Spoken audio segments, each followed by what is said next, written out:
தீண்டாமை ஒழிப்பிற்காகவும் சாதிய பாகுபாடுகளை உடைத்தெறிவதற்காக புரட்சியாளர் அம்பேத்கர் தன்னுடைய வாழ்நாள் முழுவதையும் மக்களுக்காக செலவு செய்திருக்கிறார்.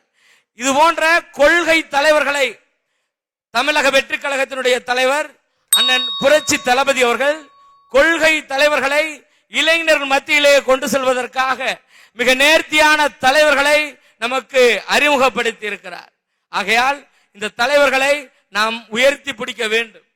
திராவிட முன்னேற்ற கழகமாக இருக்கட்டும், அனைத்து இந்திய அண்ணா திராவிட முன்னேற்ற கழகமாக இருக்கட்டும், இந்த இரண்டு கழகங்களிலும் புரட்சியாளர் அம்பேத்கரனுடைய புகைப்படத்தை பயன்படுத்த மறுக்கிறார்கள். காரணம், சாதிய தலைவராக புரட்சியாளர் அம்பேத்கருக்கு ஒரு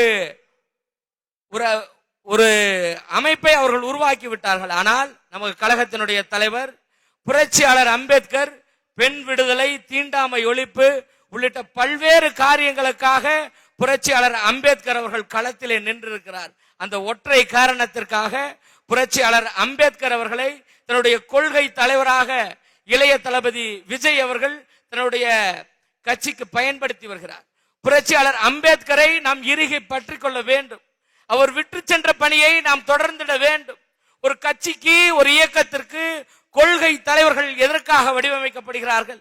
அவர் விட்டு சென்ற கடமைகளையும் அவர் விட்டு சென்ற கொள்கைகளையும் நாம் உறுதிமொழிகளாக எடுக்க வேண்டும். வெறுமனையே புரட்சியாளர் அம்பேத்கர் அவர்களையும் பெரியாரையும் நாம் கொள்கை தலைவர்களாக ஏற்றுக்கொண்டால் அது நிறைவாகாது. அவர்கள் விட்டு சென்ற பணியை நாம் செவ்வனையே இந்த மண்ணிலே ஆற்றிட வேண்டும்.